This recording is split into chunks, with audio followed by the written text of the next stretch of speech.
Hezbollah के खिलाफ Hasan Nasrallah को आखिरी विदाई देने के लिए हजारों की तादाद में लोग सड़कों पर जमा हुए थे।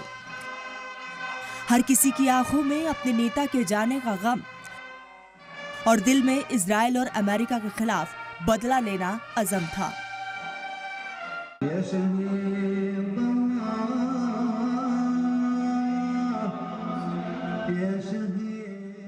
हिजबुल्लाह के लड़ाकों ने इजराइल के खिलाफ जंग को और तेज करने का ऐलान किया है। हालांकि अभी जंगबंदी नाफिज है। भले ही इजराइल लगातार हमले करके जंगबंदी को नाकाम करने की साजिश रच रहा हो।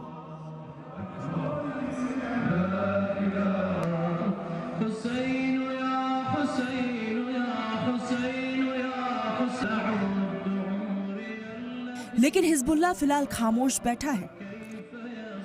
नसरुल्लाह के विदाई तकरीब के दौरान ईरान के supreme leader Ayatollah Ali Khamenei ने इजराइल के खिलाफ बदले की आग को जलाए रखने का अज़म लिया।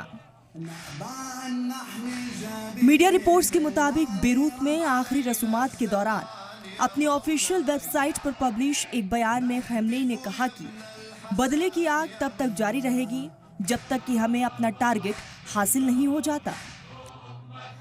इजराइल का नाम लिए बिना बयान में कहा गया कि दुश्मन को पता होना चाहिए कि गैर कानूनी कब्जा, इस्तेहसाल और गुरूर के खिलाफ बदला अभी खत्म नहीं हुआ है।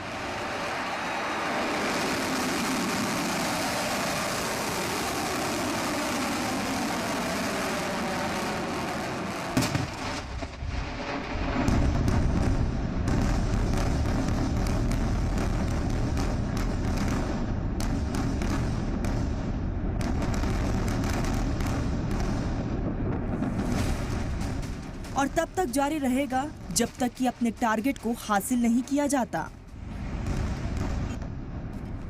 इजराइल फौज ने उसी दिन से कई बार बेरूत पर किए गए हवाई हमले की फुटेज जारी कर रहा है, जिसमें हिजबुल्लाह लीडर और ग्रुप के दूसरे सीनियर अफसर मारे गए थे।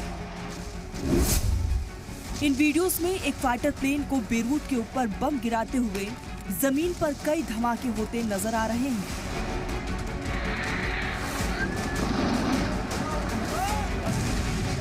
टाइम्स ऑफ इजराइल की रिपोर्ट के मुताबिक हमले में इजरायली एयरफोर्स के जंगी तैयारों ने बेरूत के साउथ शहर दहिया में हिजबुल्लाह के अंडरग्राउंड हेडक्वार्टर पर 82 भारी बम गिराए थे, जिसमें कई इमारतें ढह गई।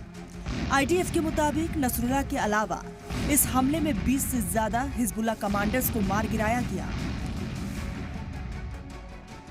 जिसमें हिजबुल्लाह के साउथ विंग के कमांडर और ईरान के रिवोल्यूशनरी गार्ड कॉर्प्स के जनरल भी शामिल थे। लेबनान के ताकतवर और हिजबुल्लाह के लंबे वक्त से लीडर रहे हसन नसरुल्लाह की मौत ने मिडल ईस्ट के हालात को एक खतरनाक मोड़ पर पहुंचा दिया। अमेरिका और ब्रिटेन ने लेबनान के इस दहशतगर्द तंजीम मुकर्रर किया गया है, लेकिन इसकी ताकत एक मिलिशिया से भी ज्यादा है। ये एक सियासी पार्टी भी है और लेबनान की पार्लियामेंट में इसके नुमाइंदे हैं और ये सरकार में भी शामिल है। लेबनान में हिजबुल्लाह की अच्छी खासी बुनियाद है और लेबनानी समाज में इसकी गहरी पेट है। इजराइल और हिजबुल्लाह के बीच जारी कशीदगी इस इलाके में मौजूद दूसरे ईरानी हामी ग्रुप्स को हिजबुल्लाह के साथ जोड़ सकती है। इस वक्त मिडल ईस्ट में एक बहुत खतरनाक लम्हा है, जिसके नतीजों के बारे में कुछ वाज़ेह तौर पर नहीं कहा जा सकता है। हालांकि अभी तक ऐसा लगता तो नहीं है, लेकिन पिछले इन वाकयात से अभी मिडल ईस्ट में कोई बदलाव नहीं देखने को मिला है। यही वजह है कि 12 ममालिक के ग्रुप ने जंग की शिद्दत को कम करने और पूरे मिडल ईस्ट में जंग भड़काने से रोकने के लिए लेबनान में 21 दिन की जंगबंदी की तजवीज को आगे बढ़ाया। इनमें इजराइल के मुआविन और उसके साथी भी शामिल हैं। लेकिन अब ऐसे में सबसे बड़ा सवाल है कि ईरान क्या करेगा। इलाके में अपने अहम मुआविन हिजबुल्लाह और उसकी मिसाइलों को तबाह होते देखना खतरनाक है। पिछले हफ्ते के दौरान अलग मिसाइलें, उनके लॉन्चर और जो लोग उन्हें चलाते हैं उनको भारी नुकसान पहुंचा है, लेकिन इनमें से ज्यादातर अभी भी इजराइल की पहुंच से बाहर है, जिसमें लंबी दूरी की प्रिसीजन गाइडेड मिसाइल है, जिनके हमले की सलाहियत इजराइल के तेल अवीव और दूसरे शहरों तक है। हिजबुल्लाह और ईरान दोनों जानते हैं कि अगर वो इजरायली शहरों पर इन मिसाइलों से हमला करते हैं तो इसके फौरन दो नतीजे होंगे। एक तो ईरान के खिलाफ इजराइल करारी जवाबी कार्रवाई करेगा और इस शिद्दत में अमेरिका भी शामिल हो सकता है, जिसके क्रूज मिसाइल से लैस जंगी जहाज साहिल पर खड़े हैं।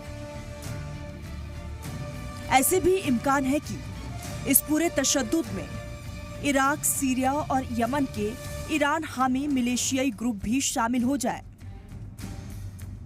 हालात को काबू करने के लिए सियासतदान पूरी कोशिश कर रहे हैं, लेकिन फिलहाल इजराइल अपने लोगों के लिए खतरा बने हिजबुल्लाह को खत्म करने पर अड़ा हुआ नजर आ रहा है और इसीलिए वो लेबनान में जंगबंदी के बावजूद हमले करके लगातार निशाना बना रहा है।